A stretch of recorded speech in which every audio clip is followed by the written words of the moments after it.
Hello and welcome back to Tavern Talks. I am your wonderful host, and tonight we are not going to be talking so much about storytelling. We're going to be talking about wargaming and painting and crazy things that you add to your games to make them more immersive.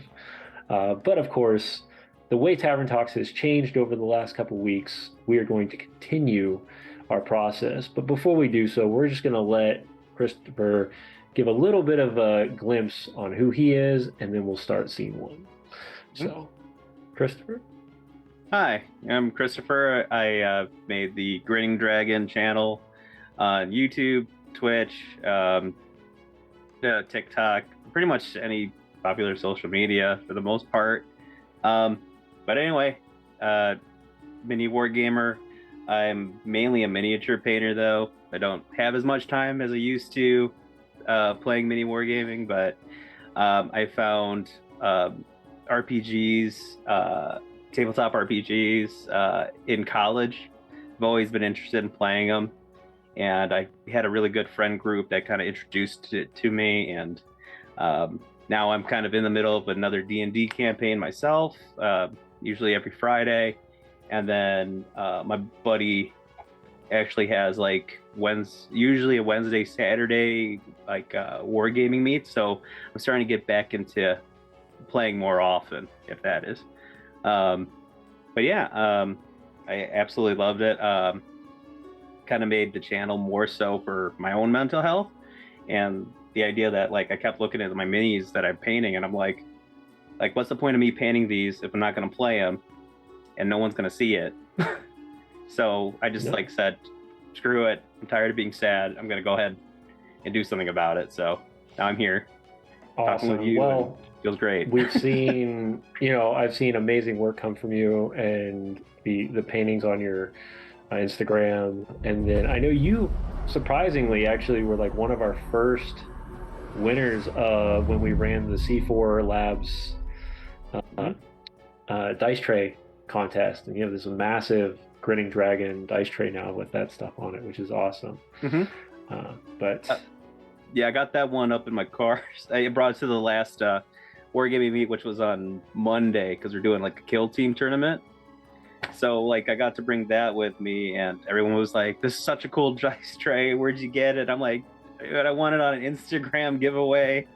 It was for like C4 Labs, Rainbow Tabletop Misfits, and I don't know. I didn't expect to win. I never do one of these things, so I was just like, wow. No, I feel you. I mean, there's been giveaways I won that I was like, whoa, where did this come from? We won a giveaway for DM Draco out in the Netherlands, and he was like, hey, he contacted me. He's like, hey, I've seen your show and stuff, and it's cool that you won because now we get to design together for this. So he put the logo all over this custom wood dice tower, and it's super. It's beautiful. I've shown it off before, but I'll have to show it off again here soon. Yeah. And it's immaculate. Like it's perfected, it's shined and everything. And I was like, whoa, this is coming to my house. I'm super psyched. Yeah, I was so freaking happy. I showed my wife that, and she was like, that is so cool. Yeah, I know. They were our first big sponsor, and they did an amazing job with us. We hope to work with them again soon. Yeah, but let's dive into our scene, shall we? And find out which adventure you're bringing to the tavern. Okay. So, normally, as I said before, our taverns are quaint in small towns, and this is definitely a small town, probably closer to a village, in the northern portions of the world, where the snow is thick and it's heavy, and pushing through it takes multiple days of time to get very short distances. As the camera speeds over this mountain range in the north, they locate in on a small village of tents with heavy canvas and small lanterns lit that are covered over and hooded to make sure that the canvas isn't burning. There's what looks like a heavy cloth, or maybe even it could be some sort of pelt from a creature that was killed beforehand, that lays on the doorway of this tent. Inside are four individuals, each of them gruff and rugged, and they seem to have crystals of ice drooping from most of their clothing. A large man sits at the edge, has a pick resting next to him after just coming out of the mines. And he looks around, and you can see he just stokes the fire a bit. As the puff of smoke releases, you hear a noise. You hear a sound of a grunt. And he looks over, and who does he see? Pretty much a fairly tall, burly dragonborn covered in silver scales with some like rust patterning over his nose, making him look like he's blushing from what he could see here. He's about 7'4". He's got like mammoth pelts over for like his cloak, and he's just kind of traveled the tundra in search of the next game he could find. Yeah, he's just got a big old battle axe on his back and a couple traps on his holsters, and just kind of looking and traveling for a little bit, trying to find some respite. This is his natural habitat. Then this isn't a, this is the type of world he lives in on a normality. Correct. Okay. So you noticed, so the battle axe, does it have any significance to it? It's pretty much like his favorite type of tool to use when confronting a wild beast or an enemy of some sort. He just typically prefers to kind of wield it and carry it around. It's given to him by one of his tribal leaders, but other than that, he doesn't see too much significance in it. He has more significance in the cloak he wears, as it's like a reminder of the time him and his tribe took down a mammoth together and learned that being by yourself, you could take down like a wild beast, but together you could take down even greater things. So how many people did it take to take down this mammoth? How many of his tribe? Just almost about his whole tribe. I would say probably about 20 of the strongest people there. But after a while, it kind of came down. Lost several from there, but overall, the rest of the tribe benefited from the gains in which the mammoth had given it. So, as the gentleman that still seems to be warming up by the fire looks over to you, is there anything he would notice on his face, or like, does he have scars? Does he have any sort of significant markings? Yeah, he's got a scar over like the right side of his head, just from like another wild beast that has kind of plagued the lands there. You can see it's kind of more fresh this time around, something kind of strong enough to actually cut through his type of tougher exterior. But other than that, you just see kind of like almost like a rust-colored pattern over his nose, and just almost kind of looking like he's got this intimidating glare on at all times. So It's a brooding glare. Yeah, he doesn't necessarily mean to. It's just the way he was made. Yeah. Mm-hmm. Resting rust-faced. Exactly.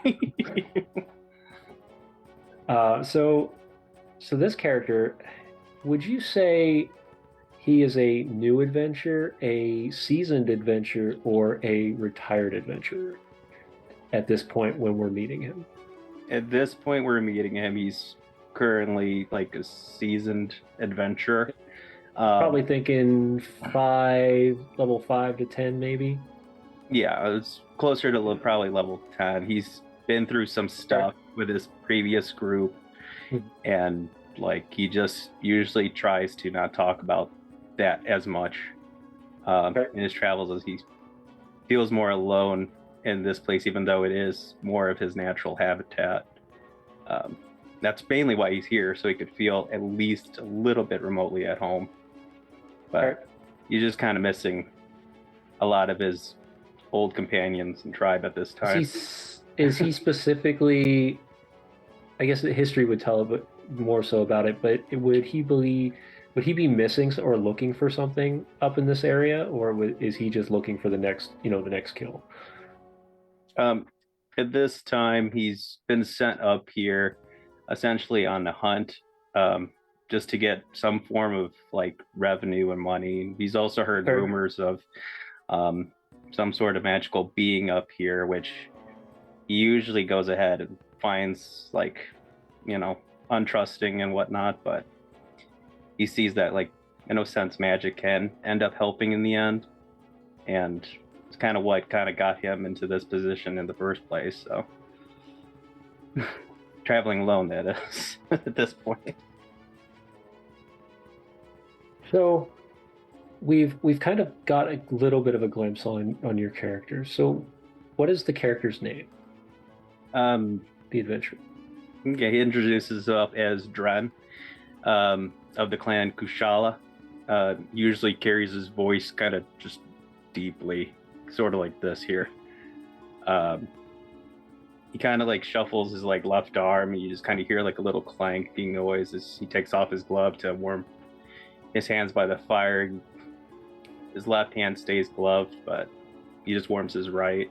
And then he just kind of stares like deeply and stuff. And but yeah. So I know we spoke about this. Now, Dren has a unique connection. So Dren is a barbarian, correct? Correct. Okay. And what makes him special? The fact that he is a totem of the essentially was supposed to be a totem of the bear barbarian, but he's kind of essentially found his totem to be more akin to the mammoth. So that's another reason why he carries that cloak there. So he feels like he gets more power if he has it with him. So when he goes into rage, he enlarges a little bit, and of course just portrays that of, well, you say a mammoth, Yeah, the stoic, stands tall, but also gains a little bit of size, which is awesome. Correct. It's like the spirit is kind of still with him, like even though he's gone, so even though the creature's gone. Yeah, it's more of like a respect sort of thing. Yeah. So mechanically, you would just gain. Does he gain large size, or does he just get bigger? No, his appearance just looks like bigger. He just kind of more of the intimidation. More in that intimidation period, but he's able to hold his own in combat with that. You said great axe is his weapon of choice. Yeah, it's like his favorite weapon there. He tried using swords, but he prefers the heavier type of weapons, and the great axe you could get one swing and then back swing and you're still cutting something. So he's right. No, 100%. So I love this. So my next question, of course, is going to be, where does Dren come from? Is this a character you just created for the scenario, or is this somebody that you have lived and breathed as at one point at a time? So Dren is, I kind of put, whenever I make a character, I try to put something of them, of me inside them. And he was actually one of the first characters I made, funny enough, to play D&D, but his first iteration was kind of based off Monster Hunter in general. Okay, but I could see it. But then I got more serious and thought, and the setting that he was joined into was the Eberron setting for my friend Dan's campaign, He does Tipster's Painting on Instagram as well. He's also a mini painter, but we did his campaign, and he was really like pretty much like a cornerstone of that group. He didn't really say the smartest things, of course. He was always just kind of there to be like, you guys are arguing, let me take care of this then if you can't make a decision. Like, you know, but he was the cornerstone of the group, right? He was the one that would make sure that if something needed to get done and nobody else was going to do it, he was going to force his way to do it. Yeah, and a lot of things were like, he would touch something and he'd see tentacles come up in his hands and he'd be like, that was weird, and then put it down and they're like, that not hurt? And it's like, nope, because he's making all of his constitution saves for some reason. So but, hold on, before we go any farther, I gotta come back to this tentacles. Are you telling me the tentacles came out of his hand, or are we talking about tentacles coming out of somebody else's hand? Funny story with him and his group. The first time they did this, they were just bickering back and forth on how to handle this like cursed object. I think it was like a book of some sort, you know, and they said, how do we grab it, you know? And then we're just like standing there, they're just arguing, we could put it in the pot or just use a bag, you know. And I just reach out and I just grab it because I'm tired of them just doing it. And they're just like looking at me, and you see these like ethereal tentacles just come out and try to jab themselves into my hands. And instead, I just kind of put it into that pot they wanted to do. And then that was it. And they were just like, that hurt? And I'm like, no, I'm fine. I just got tired of waiting for you guys to make a choice. Like, it's just a, no, he does. Because to him, it's just a book. But to them, they were like, there's something off about this. Right. But he didn't care. No, he didn't care. Like, I'm just going to drive forward, which is, you know, for a lot of people, it depends on how you play D&D, of course. And a lot of people, because they, like myself included, when I develop a character, I don't want to see the character die. So I'm extremely cautious at times. But I do know that if I'm in a character position where my thought process is different and I'm doing exactly what the character would do, and I say that with a caveat, of course, because that doesn't give you the right to be like doing crazy stuff. Right. Do what your character does, but in moderation of, you know, the story. Don't ruin the story just because your character's going to be a jerk. Don't do that. Yeah. But at the same time, I think it's interesting because it's true. A lot of characters can't do that. They're like, you know, let's do it cautious. Let's throw it in the bag, or let's take it to the cleric, or let's do this.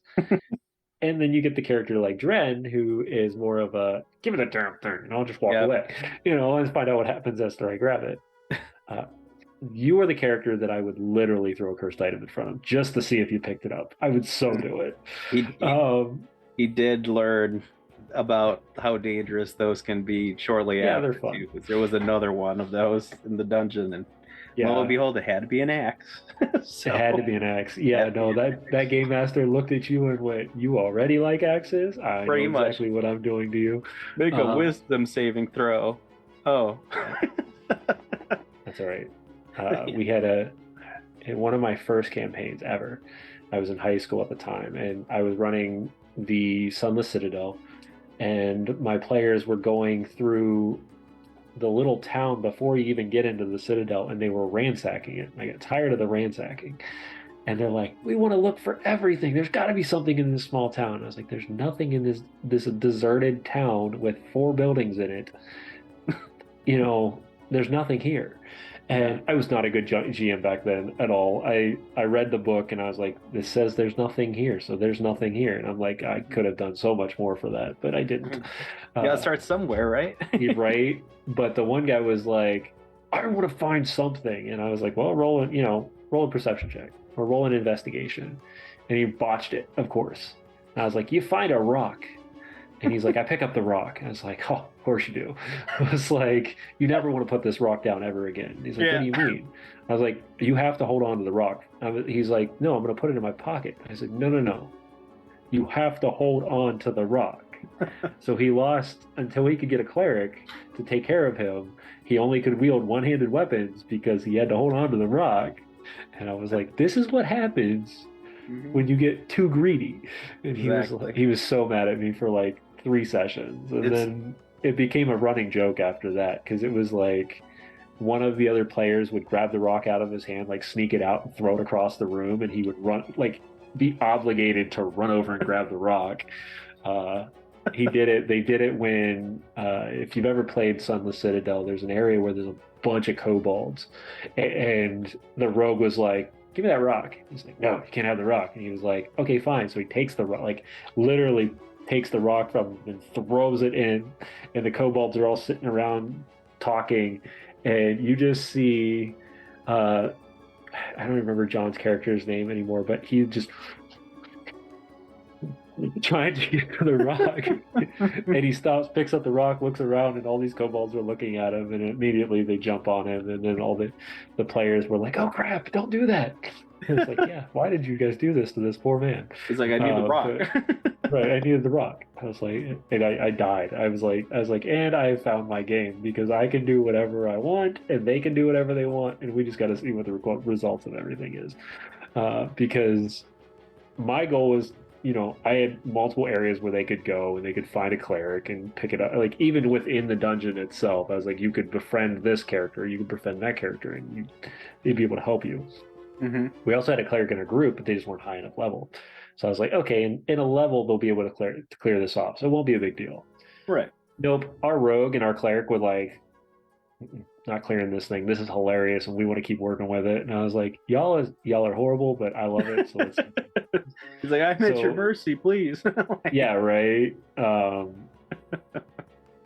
it was funny then, because middle of the game, they decided that they were going to, while he was asleep, restore it.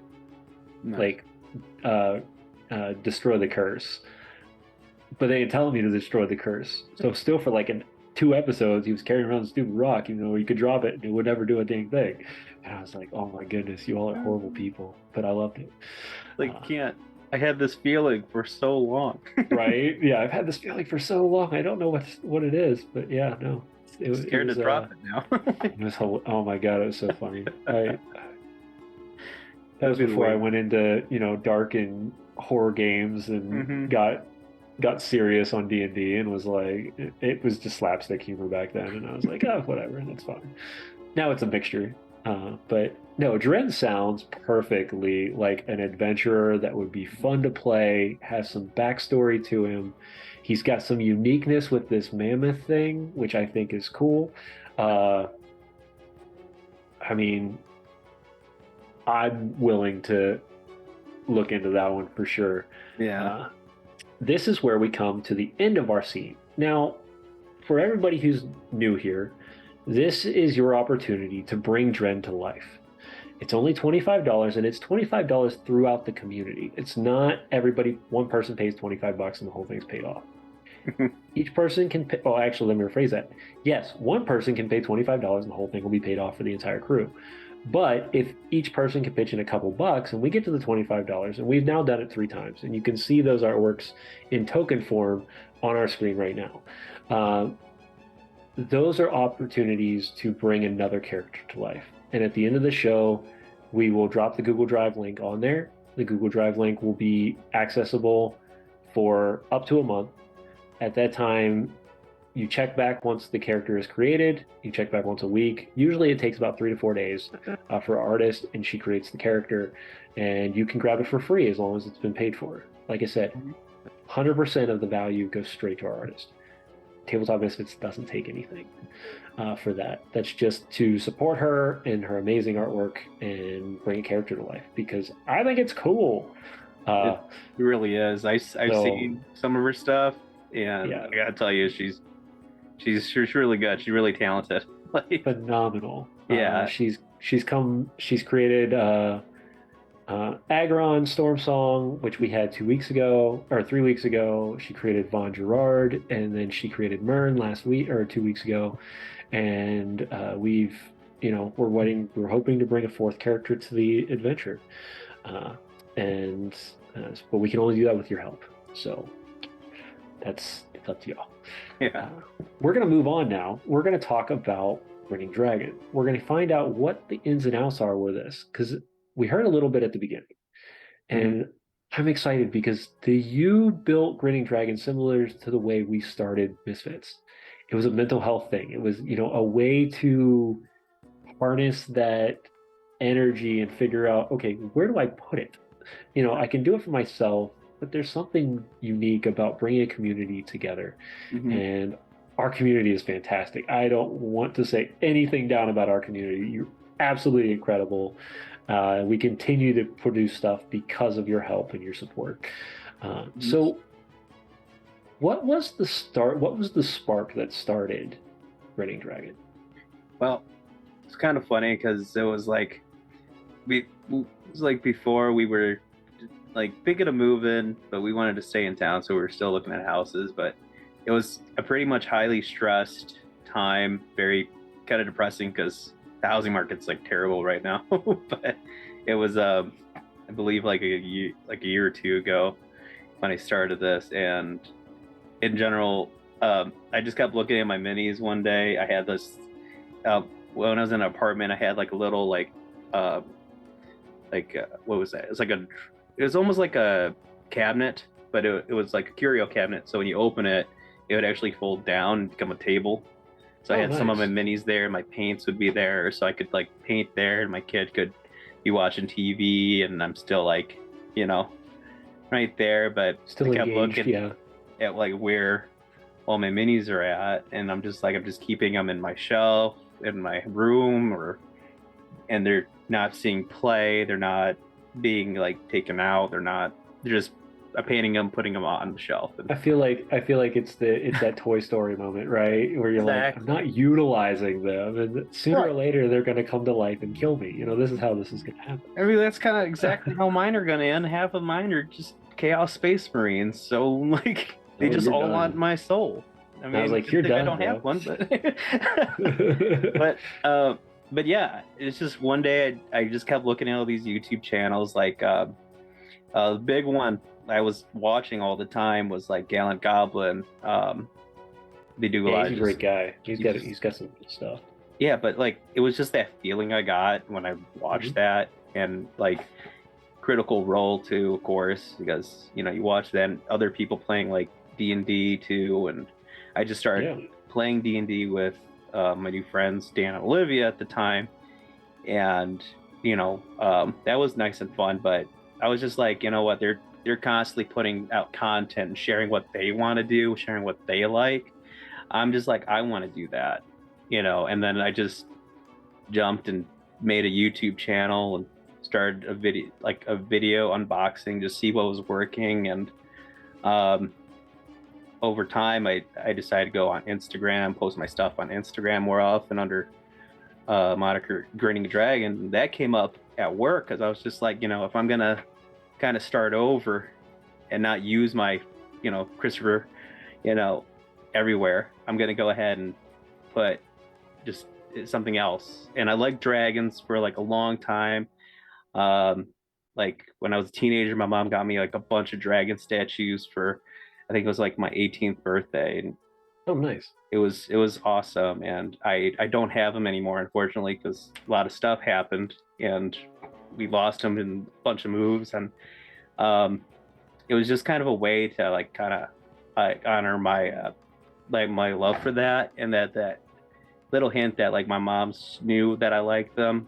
So, and the main thing that I would always say at the end of my videos and TikToks was like, is always never stop smiling, because that's the one thing she wanted me to do all the time. And she always said like I look too mean everywhere. So that's where that comes from with Dren. Like if he doesn't smile, he just looks just mad all the time.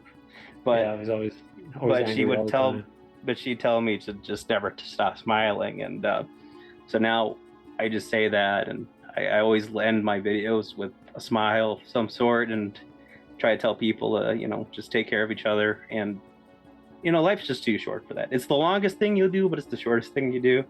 Right. And now that I've got this, and I have quite a bit of a following on TikTok, which blew up way more than my YouTube, but I was so happy to get 100 people on YouTube finally, and that that was a great day for me. But man, the community, like miniature community, miniature painting community, our tabletop RPG community, it's so much different than what I remembered it being. I kind of raised into it being like kind of more of like a negative kind of niche group where people were like, that's not, that's not looking neat enough, or like, you're missing this rule, and but now everyone's very like, everyone's almost doing it, Yeah, no, And- it's incredible. Like I and there's said, even when so I many was, there's so many different ones, and it's just Yeah. always just amazing to see what someone else has. oh yeah, And I absolutely love it. Like just the camaraderie of it all, and the people I like comment to, the comment back.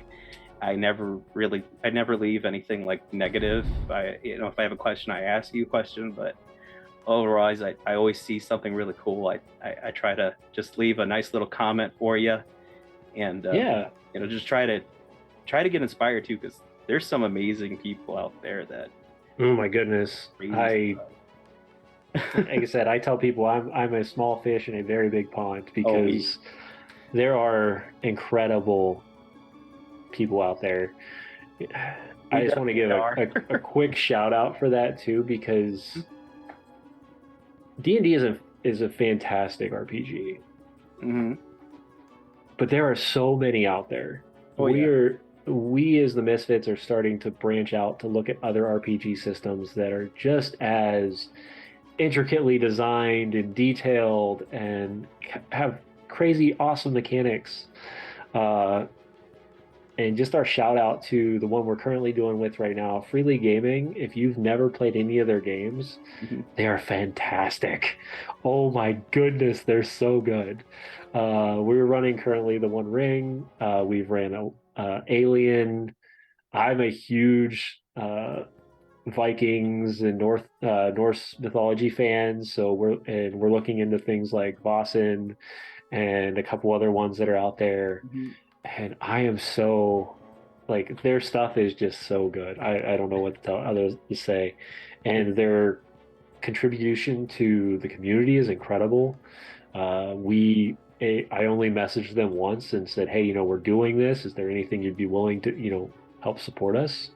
And they gave us between 4 and 6 digital copies and a full physical copy to give away. And I was like, that is I'm awesome. such a small stream, but they were just so generous to give away to the community. And all they asked was that we let them, promote them. And I was like, yes, of course, your stuff is fantastic. And I'm a huge Lord of the Rings fan, if anybody could ever tell. But this is my bread and butter. So when they were like, yes, you can play the One Ring, and they gave me full rights to use some of their artwork and all their stuff, and I was like, I'm so happy. my brain started to go to mush, and now that's all I think about for the last 3 weeks is Lord of the Rings, because I've watched 2 of them, and I've read 2 books, and I've also read all of the One Ring stuff, so I'm just kind of sitting in Middle Earth for the next couple months. So I'm excited. This is definitely a fun place to be. I mean, I always loved Lord of the Rings, and I remember it coming out almost every Christmas, and it became essentially a family tradition to watch the new Lord of the Rings movie. I miss it. I miss it so much. It was so great. There's just so many good memories on that one, and then my mom had the old VHS of Lord of the Rings, the old 80s one. She's like, look, you gotta watch this one, okay? Oh, the really animated cartoon one that was with the tracing and stuff. That was just so fun, and it was so different. But man, just Middle Earth is just such a cool cool. Every time, it's crazy to say this, but every time I've seen something new come out for Middle Earth, it's I immediately get that nostalgia feel again. Yeah. Because I was a huge MMORPG player in high school and in college, and I got beta tested for Lord of the Rings Online. And I'm telling you, I logged into the game and I was like, I'm in the Shire. I'm in Rivendell. I'm just freaking out about all these places that I've only read about, and I'm watching them come to life on my video screen. And then on top of it, every time they would enter a new area in the movies, I'm just like glued to the screen because I'm super excited to see what they came up with. Mm-hmm. And for all of the haters out there, I hate to say this, but I'm gonna be that person. For all the haters out there for Rings of Power, there were Yeah. so many good points of that series that I don't want to hear it. I don't. I mean, it's a lot of, from what I've seen, I haven't seen the show myself. I've been Yeah. meaning to, but it's a lot of Paza like Dune, little nitpicks Paza here Dune and was there. amazing looking. I'm sorry. Like when they walked into the Dwarf City, I was like, yes, this is what I wanted. This is what I needed in life. How it is. Numenor and all of the old ancient areas that people were like, they only read about. And not only they only read about it if you really get deep into Lord of the Rings, because Lord of the Rings only glances on certain things like that. But then when you start grabbing some of the extra books that Christopher wrote and some of the other authors that pulled from Tolkien's writing, those are kind of where you get those glimpses of things. And as much as people didn't like the Amazon series, I personally thought it was pretty amazing to see another rendition of Middle-earth. So, and it didn't really affect anything in line yet, so I'm not super happy about it. So if he would have done anything crazy and then different, I'm like, nope. Anybody who hasn't seen it yet, spoilers, plug your ears for a second. But the wizard at the end of the series, you gotta kind of watch. It's a good possibility we all know who he is. So, It's like, is it safe? It's safe. Just okay, saying, yeah, it's safe. I don't normally do spoilers, but that one just. Hey, sometimes you just get excited about something and you just gotta tell someone. And I do. Oh my goodness! I just need to get it out. I had to get it out, And I know we've talked about it on our Discord before and whatnot, and it's like certain things like this. Speaking of our Discord, this is where the community grows. This is where you can talk to me. You can talk to all of our players. You can talk to an amazing community. We're getting ready to start weekly challenges where people can write and do things to connect with the weekly image that's put up, and we're just it's just a way to collaborate more and have fun and become a family and a community. We're not asking for anything on there. We just want to love on people because that's what we do. We have fun. Yeah, you can unplug your ears now. Yes, you can unplug your ears, Shadow. Man, so many people have not watched that series yet, and I drove through that series every week. I was like, got to watch the series. Now, mind you, I was unemployed for like half of that, so had the opportunity to do so. So yeah. I've been just kind of like on every now and then just kind of random shows here and there, and I'm just like I said, as soon as I saw Middle-earth, I was hooked. I was like, this is the next one I have to watch. So that's kind of where I was at. It's the same thing when the Critical Role series came out. It's the same thing when with a couple other series that I've watched that I was like, oh, gotta watch these. I watch all the Marvel stuff, even though I'm hit or miss on those. Truthfully, I've not been as happy about them as I was at one point. Yeah, huge Marvel fan still. Same with Star Wars. Same. A lot of people liked Andor. I haven't finished it yet, so I'm still kind of on the up and up with that one. There's a couple other series out there that are big right now. I haven't started Andor. Me and my wife finished Obi-Wan, and that was fun. Good. Vader, like every time I see Vader though in those old those shows where it takes place in the past, I'm just like, this is cool. This is aggressive Vader, right? This is not like I have nothing to lose. So it's like, here you go. I will do everything to win this. I agree. It's just such an imposing, how do you deal with such an imposing force? And it's just kind of cool seeing how those characters deal with this unstoppable essentially being right there, and how can they survive till the next time? And I mean, that's good question, people. Really how would you deal with an unstoppable being as a D&D player? He has nothing to lose. He's overly aggressive. He has I wouldn't say unlimited power, but a highly enhanced amount of power. Yeah.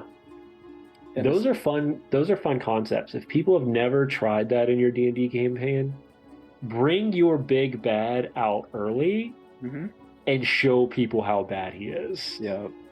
Just don't kill your players. No, it was like funny going to that in my buddy Andy's campaign there. Like I have a paladin, and my brother's character, is being a greedy sorcerer, took this mask and the knife out of a corpse, and he happened to be a lich that was sealed away and kind of cursed. So the lich came back, and my paladin's like, "You guys can run. I need to make sure this doesn't get out." We're all level 1. And that's when we met the big bad, and he's just like, I rolled a nat 1 on the attack, and he just said, "You're the brave one, I see." And next thing you know, he just touches me, and I'm down. And everyone's just like, "Run for your life!" Oh yeah, no, definitely, 100%. Like, oh my god! But it was. I literally talk about this almost every couple episodes. The first setting, like the first starting for Horde of the Dragon Queen, especially when you meet the champion at the just the beginning. Yeah. And he just mollywops you like. I took that thing, like, the face hard, straight to the face, and then he walks away like it's just like nothing happened. Why? I'm like, what is going on? No, those are great. Another good one with that concept, if you've played the new Baldur's Gate 3, when you are in the temple and the lich appears, and it's like, personally that you can't take that man. Like, it doesn't matter how much you think you might be able to fight him, you can't take him.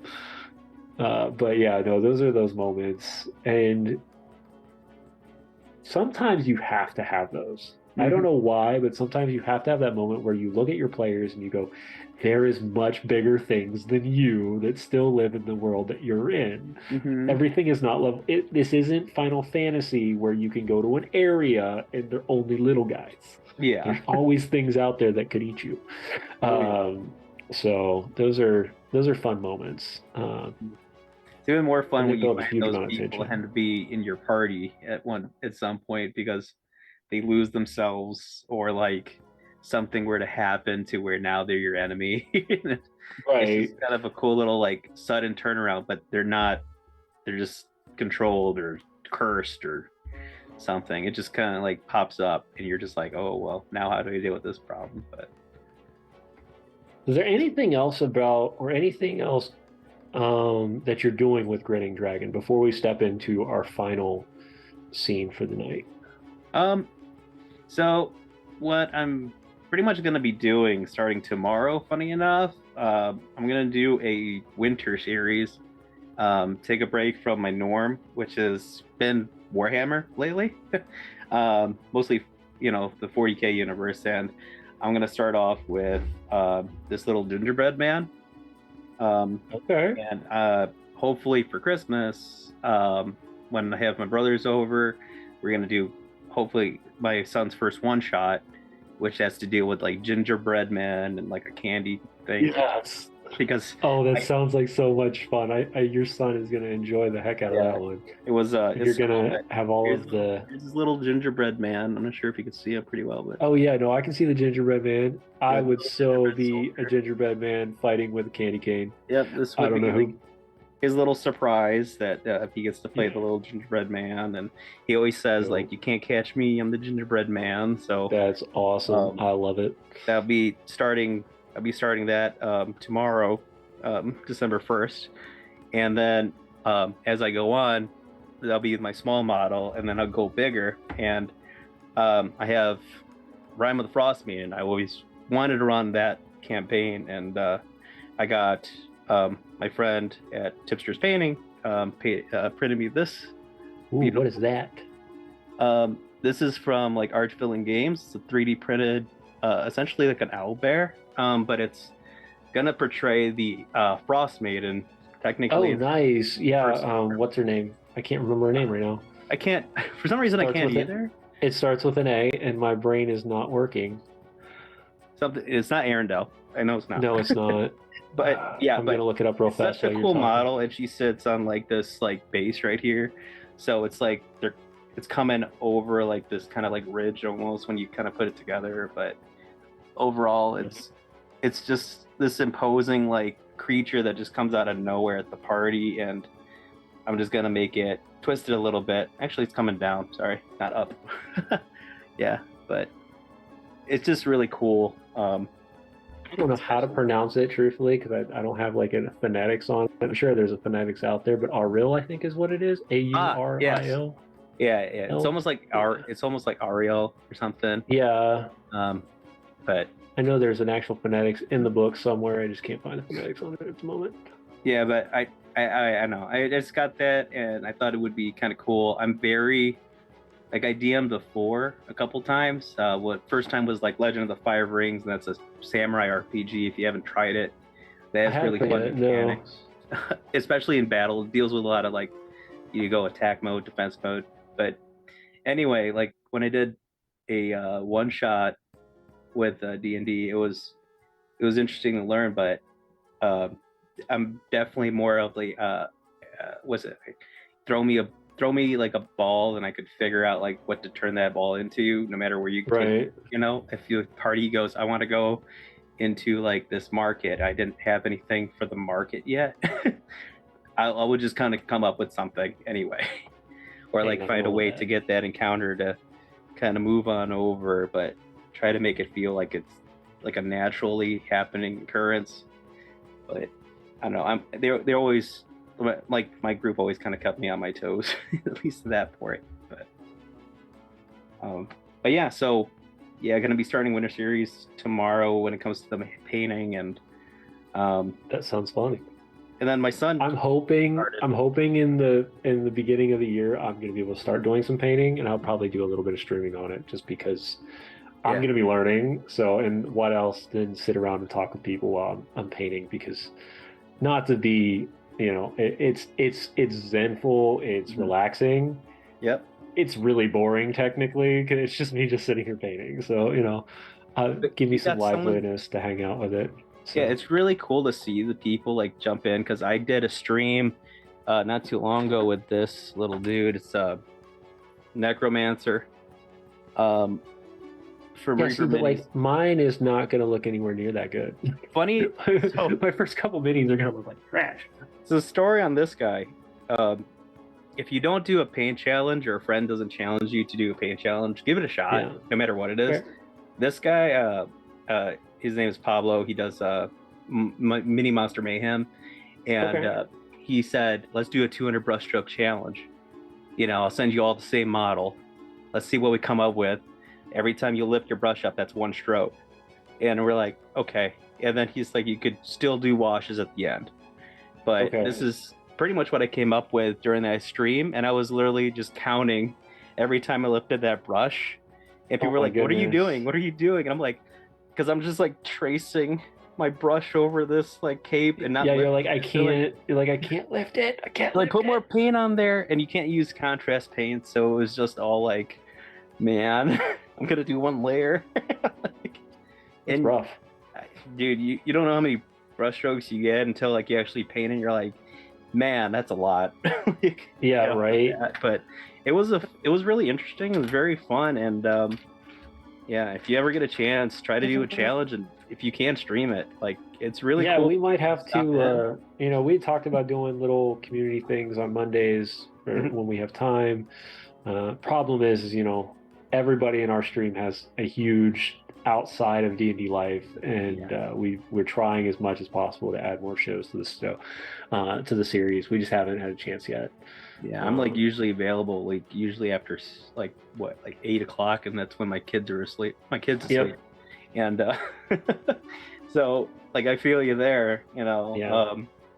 But definitely, you know, I just find the time and just kind of make myself some time too to just sit down and try to paint. And I don't stream as often as I probably should, because the last time I did was pretty fun, I gotta admit. But yeah, I definitely need to get back into that swing of that, and then definitely give you. I'm gonna be bugging painters throughout the community for a very long time because when I start painting, like I'm gonna want to know all the tricks and all the beginning steps for it because I know there's base coats and overcoats and shadows and Hmm. highlights and washes and all these crazy words that I have yet to actually experience. Uh, I did a single painting. The only painting I've ever done for minis Hmm. has been a half a dozen hero minis, and we were down range in the desert, and we bought a large like roll of paints, Hmm. and we all ordered our Hero Forge minis to be shipped there, and I ordered six of them because I was like, well, I'm doing my character. I'm doing my character on Tuesday. I'm doing my old character that I've never played or that I haven't played for it with in 10 years. And I Hmm. just put them all together because I had money back then. While you're in the desert, there's really nothing else you can spend on. Oh yeah. Um, but yeah, that's kind of, like I said, I haven't done painting much since then. Hmm. Now I have a lot of these minis here that are already painted and beautiful, and I'm Yeah. like, I like these ones, really nice. I mean, I got a whole Uh, rack, like the whole like yeah, rack of them yeah. in my We're display. getting ready to move, Painted. so once I move, all of this should go away, and I'll actually have a backsplash, and I'll have my minis on a box, and it'll look really pretty. But Hmm. until then, this is what you're getting is the green screen because yeah. So good. Anyway, let's go to our finals. Let's get into the role for inspiration. These are the questions that we ask at the end of the show where we can finally get some practical information from our guest and we can find out some cool things. So, our first question, and this is my favorite one, do you have a favorite book, TV show, or movie that gives you inspiration? Um, Kind of like a couple things. Funny enough, Give me like multiple. like my mind kind of works where I'm just kind of like I'm fairly creative. I was like in art class almost all the time. I study architecture in college, but my mind's just constantly like I gotta keep everything around and kind of jump from one thing to another. But like mainly sci-fi kind of clicks with me a lot. Okay. Funny enough, I do like a lot of the horror. Like if you've seen Guillermo del Toro's like new like show where it's a bunch of different directors coming in. I forgot what it's Cabinet Curiosities. Um, that one is excellent. If you haven't seen that, it's on should be on Netflix. Um, but essentially, it's just a bunch of like eldritch horrors, kind of based off of H.P. Lovecraft stories. Okay. Uh, so it's some stuff like that is like really cool. I used to watch Face Off a lot because I love like how like the monsters came out to be or the challenges that like was given to them. Um, but like other books, I'm currently reading a lot of like Warhammer 40K books because I just find the lore so interesting. And that it's like you got I brother wish we had betraying his our brother. friend, one of our actors, Matt, who's kind of been like a secondary co-host every once in a while. He's a huge Warhammer 40K fan, so he loves that kind of stuff. But he's not on the show at the moment. You guys would talk for another half hour, and I would just sit here and listen because I We don't know probably enough would. about 40K. There's a So lot of stuff happening in 40K right now, and yeah, it's getting kind of crazy, and everyone's getting super excited, and I absolutely love it. And yeah, it's just kind of just seeing like really cool stuff. Like I used to watch a bunch of horror movies growing up, and that was interesting. But Star Wars definitely a big inspiration to any like science fiction. I think like a book that I've read and got a lot of inspiration from like recently was it's like a Warhammer 40K Angron book because it actually and the Dark Angels book, which is a part of the Horus Heresy series, because the Dark Angels book starts off. It doesn't start off as a sci-fi. It starts off as like you're on this planet called Caliban, and you're following these two boys who want to become a part of this knightly order to go into this forest to hunt down the monsters in which come out of the forest and pretty much kill people, decimate towns, and it's kind of almost like a rite of passage if you live on this planet. And you just kind of grow up with these kids, and it's just such a cool story and like how they deal with these like monsters that are hidden in the woods. And one of the boys ends up trying to hunt down this lion, Caliban lion, which is a gigantic gold-plated lion that is like the hardest thing to kill. And there was one scene, and he went out to hunt it by himself, and I don't want to give away, but it's intense. Like the description of the book is crazy, but the main thing is it just kind of like subverts that because it feels more like a fantasy book, and they still have guns in there. And then all of a sudden there's like a switch, and the Emperor of Mankind shows up, and it turns into a sci-fi. So their fantasy world all of a sudden is becoming like almost destroyed by like an industrial imperium.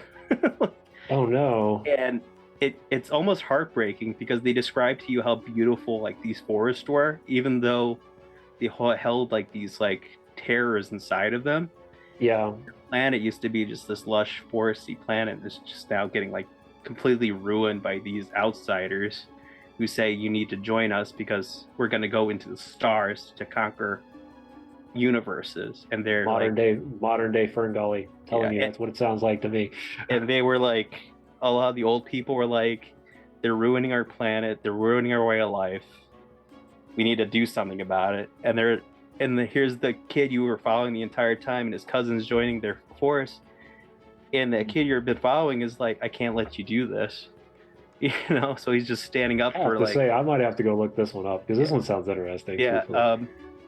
I think it's like book 4 of the Horus Heresy, and I can't remember what it is. Might be Descent of Angels, I think, or Dark Angels. But highly recommend that. It definitely it just sets like a completely different tone from like the first 3, which is complete sci-fi, space marine sort of deal, because they're not space marines, these are like normal people. And so it just feels more fantasy, which is it sounds, like I said, it sounds really exciting. Let's step to the second question. So our next question, this is the first time we've used this question because I've been working on new questions because I want to continue to get that practical information. So with wargaming, with painting, with TTRPGs, it's really your choice. What's the biggest hurdle you've had to kind of get over? Well, other than like my spending addiction to like plastic, mainly just having like the getting over that sense of like void that you get every now and then, that like what you're doing doesn't like matter, it kind of creeps in every now and then. Or like, oh well, what if I paint this model? And it's like, okay, well then what? But right, it's just like, how do I inspire myself? How do we get over that? Like, how did you get over that? So how I got over it was I would just kind of go on and look at other people's stuff that they've been working on, look at another mini that is not like currently what I've been doing for like the past while, and taking a break from it and like painting something completely different. And that kind of helped me get out of the funk of like losing my motivation, getting inspired, because like I went from doing like Warhammer Fantasy to Warhammer 40k, and now like I took a break a little bit for Warhammer 40k, and it was starting to paint a little bit of D&D like minis with that 200 brushstroke challenge, for example. I stopped and started doing like a little bit of Marvel here and there, and then you push yourself a little further and you do something crazy, which is like a really tiny model, like this little dude, who is essentially like a little armored guy. And sadly we can't get the detail in on him. How big is he? Like, is he like a halfling size? He is tiny as heck. He is about a halfling size. I actually have a little halfling here. Like, I've got my halfling out right now that I picked up. So he is about a little shorter than a halfling. Oh my goodness. So I have a halfling rogue right here, and he stands a little that's what I just pulled. But I mean, that guy, he was fun and he was quick, and like something like that, when you could get something really quick done, it feels really good because you're just like, oh wow, I did that, I did something cool, I didn't think I could do it, and I tried. And then another thing you do is like watch another video and learn a new technique, and all of a sudden you're just like, wow, like I could go ahead and now I could paint fire, or now I could go ahead and try this type of paint setup. And right. go into like painting faces a bit better, like something that's been bumming you out that you want to improve on. And I've seen people like start like during like the past couple years back.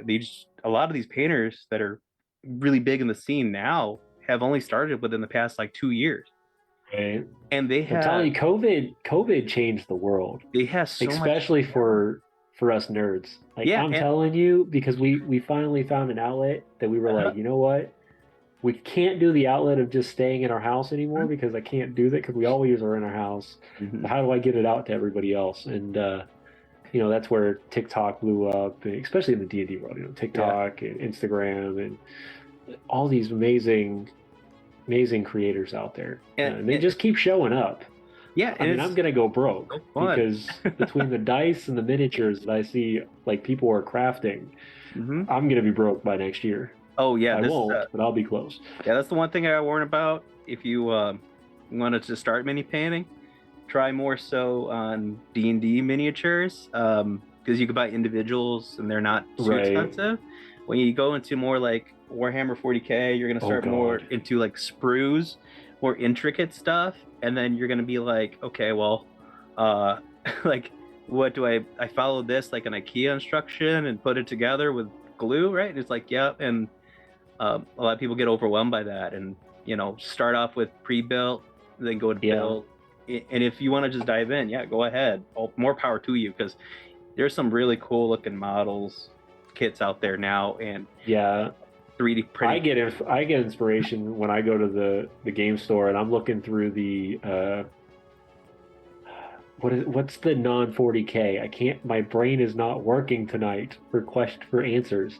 Oh, like Age Warhammer, of Age uh, of Age of Sigmar, is that it? Sigmar. Yeah, it's Age of Yeah, Sigmar like now. some of the minis they give out or that are on that series. I'm like, these would be amazing for titans and creatures and all these unique things, and it's just they're a different model size, but they're fantastic. Yeah, and Um, that's what people like worry about too. It's like, well, can I use these models? I'm like, dude, people use pop figures, like sometimes just to use represent a a Lego if model. I have to. Like if Yeah, I need to display Legos. something, I'm gonna Like use a Lego. you could use pretty Um, much anything and everything. That's what makes it really right. cool. It's that imagination going, and like a lot of these poses are more dynamic now, and So it's with just you being a war gamer and I mean, you're everything really, because you're a war gamer, you're a D&D player, you're a mini mhm. painter.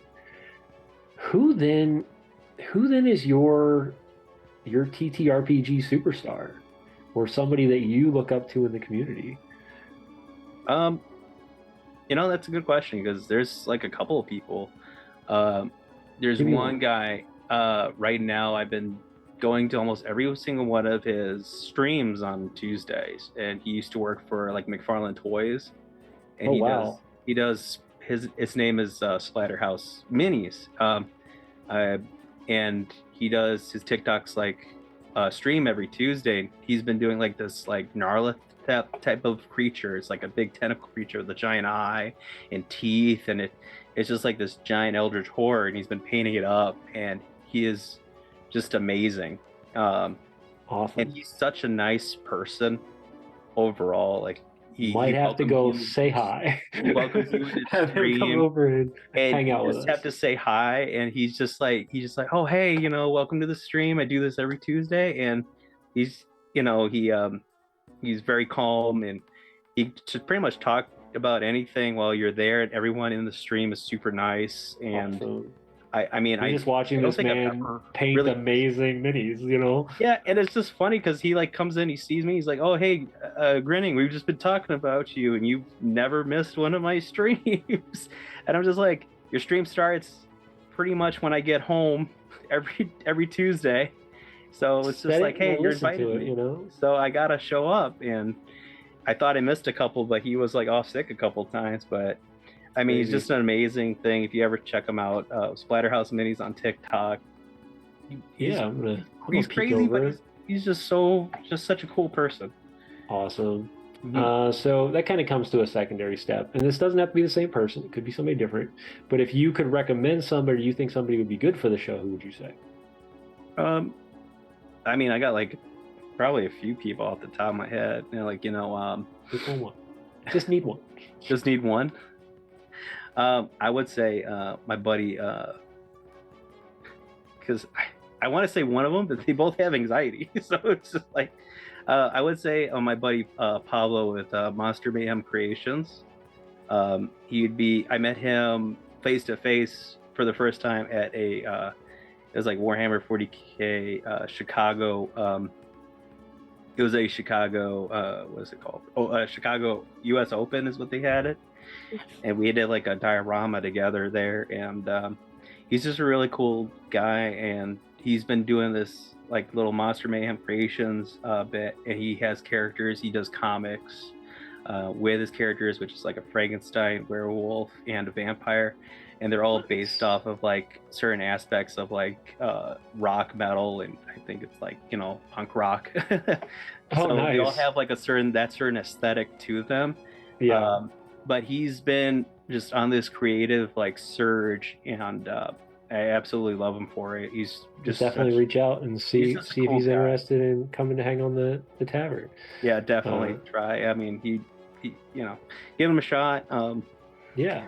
Because my other buddy Dan, he's been on his like terrain bit. He does tipsters painting, and Okay. he's just been so excited painting all of his new terrains and stuff. Terrain's insane. That's a dive that's a money pit that And- I'm about to dive into, because I have things I've got to get prepped for cons coming up next year that I need terrain for. So And like I said, he's been 3D printing stuff. He's got an FDM printer, and if you could, that'd probably be a little bit on the cheaper side if you can't get a resin printer. FDM is a Yeah. good start, because it's just a thing melting like a stick of plastic, and Yep. it's just printing these really cool, amazing like terrain pieces for him. Yeah. And you know, it's like every time I see it, he's just so proud of himself, and I'm happy for him. hey, definitely. I mean, it's more power to you if you can find something that you're passionate about and you're enjoying it. So I mean, that's kind of another reason why I do it. I just like seeing that excitement, like that, like, hey, I'm doing this, like, you know, it's getting me pumped, and I'm like, you know, great job, man, like keep it going, like let me show me a picture, you know, you're telling me Yeah, about no, it, let me see definitely. it. Yeah, So like get it out. stepping into our final two questions, the first one, or the last two, was this last question is going to say, what is the number one practical tip that you would give to a new player or game master? No one practical tip. So since I've been a player more than I've been a GM, like, I mean, I got Sure. both, but I'll start with the GM because the GM's really quick. So when you're doing, don't be afraid to just kind of like, what's it called? Like, improvise on anything, you know? A lot of your players will just kind of like try something different, or might like shake you up a bit, like going off like your script that you might have prepared for. Just have fun with it, and who knows, maybe you might end up having some other type of encounter that you wanted to have later down the line, and surprise your players and even surprise yourself and what you could come up with. Because overall, in the end, for like as a DM, yeah, it's stressful, but I learned, like, you know, as long as you could have fun with it and everyone else on the table is having fun with it, that's the whole point. Definitely. And as a player, like, just, you know, like, just that you're there with your friends, or like if you're there with a group that you're hoping to become friends with, you know, I always put a little bit of myself in my characters, if not like my whole self. And, you know, I don't try to keep them as like a throwaway or nothing, because to me, like, all the characters are a part of me in some form of way, and that makes the game, to me, feel a little bit more fun, a little bit more personal too. Yeah. Just because you're both on that journey. It's not just like you're playing someone that you're not, it's you're playing someone that is an aspect of yourself in some way, shape, or form. Like, I mean, I got like 5 characters I absolutely love, and one of them unfortunately like met a horrible end, and you know, the Dragon Queen, because he got a little too cocky. So It happens. but hey, yeah, but you'll learn, and you know, you just got to have fun with it, and you can't really take anything personal. Like, I tell my DMs all the time, if like I end up dying, it's probably because it was my choices that I made that caused me to get here. I don't ever become hostile, because in the end of the day, that's my friend. All these people here all try and have fun too. We're all spending a lot of time together, and you shouldn't have to feel that way at the end of the day, because we're all just trying to enjoy the story and kind of tell it together. But yeah, that's about all the tips I really got. Really, just mainly just have fun, make it a little personal here and there, and just don't get too sour about it if something bad were to happen. It's okay to get upset, but No, I feel you. I mean, I've definitely lost characters before, and it does hurt sometimes, especially if you've been working with those characters for a long time. But that's what makes the story like so much more impactful too, because like there was like there's times where like you lose that character, and like I jumped in this campaign, my character, I was playing a completely different character, and he was very like into like learning new things, and this team had the character with them for like a couple like months, and they partied together and stuff, and he ended up sacrificing himself to seal away this evil, and like I could see that they were all kind of sad about it, because it just happened, and I just let them have their moment, to just mourn the loss of like that character, and it was truly something, like even as an outsider, to see like what that meant to them. Yeah, no, like I said, I mean, it stinks sometimes when a character dies, but really it does tell an amazing story. Welcome, Raiders. Sadly, we're about to end, but thank you for coming to hang out with us here at the tavern. We start all of our shows at 9 p.m. Eastern Standard Time. If you want to be a part of the community, please make sure you hit that follow button. Also, we have yet to get any tips for Dren. Dren is the adventurer for the evening. If $25 is in tips is produced throughout the community, then of course we're going to have our artist create Dren, and the link I'm going to drop here in just a minute, which is a Google Drive link, and this Google Drive link will be allowing you to reach out to this to grab that character for your own campaigns. We build token for it as well as the artwork itself. You can see those on our moving form here, where it'll tell you that the $25 has now been done for the last 3 weeks, and characters have been created, and the artwork is incredible. If money comes in after this, the money still goes directly to our artist, but the only way you can access it then will be through Patreon, because it won't go up on the Google Drive at that point. So if you want to see it on Google Drive and you want a free copy or free adventure, help us out and get us to that $25 mark, and we'll get that character created. Yeah, I mean, you could have a big Dragonborn bodyguard at your side. Yeah, a Dragonborn bodyguard with this massive mammoth head on the shoulder pad. I'm excited to see if we do get to it, to see what Brina will do for it. She did amazing work with the Leonid. She did amazing work with the 2 other characters that she's done, and she's just really good. I mean, what can I say? Yeah. But as we close down the tavern for the evening, and it's definitely getting cold because we're in a tavern that's way out in the middle of nowhere. What's next for the Grinning Dragon? What is your next big plan? Next big plan would be just to be more active, really, on my content. I've kind of been sporadic, mainly on TikTok and Instagram, and I've kind of left my YouTube channel a little bit on the wayside a bit, which is unfortunate because that's kind of how I started it all. But definitely gonna get more stuff out there. I've been currently trying to come up with a review for the game Dark Tide, which just came out, and then I've definitely got some board games I want to go ahead and tell you about that I've been enjoying with my son.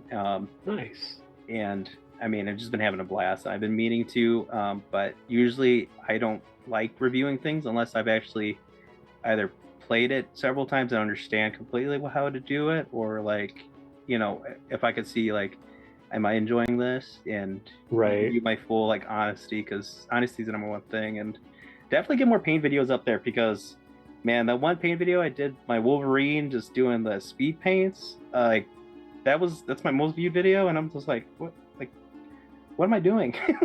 Hey, this is what we do, right? We do what we're passionate about. Yeah. And if you haven't checked out his Instagram yet, since you've been here, go check out his Instagram, go check out his YouTube. His painting's amazing. He's got some amazing work out there, and we're just going to continue to support the community. It's what we do here at the tavern. So Grinning Dragon, so it's nice, simple, easy to find.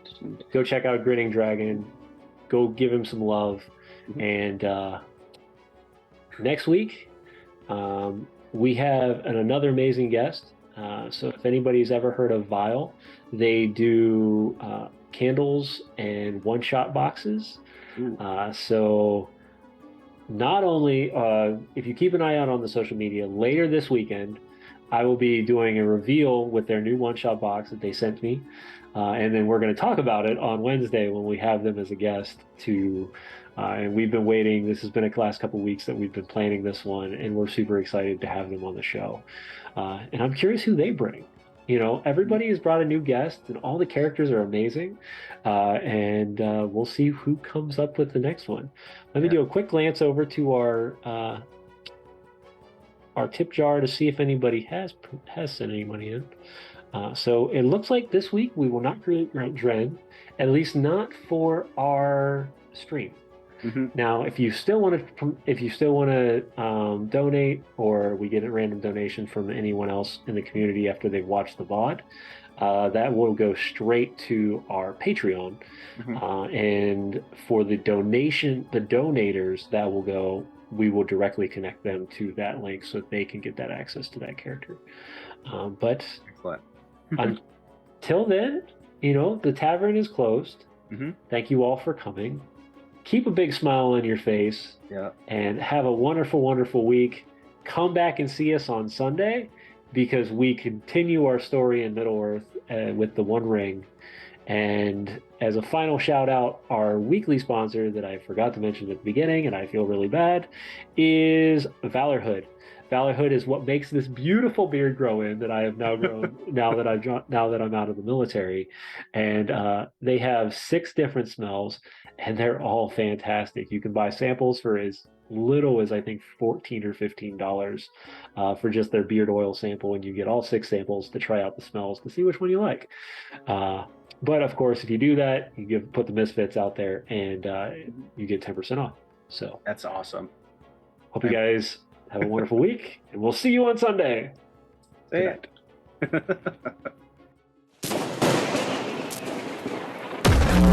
night.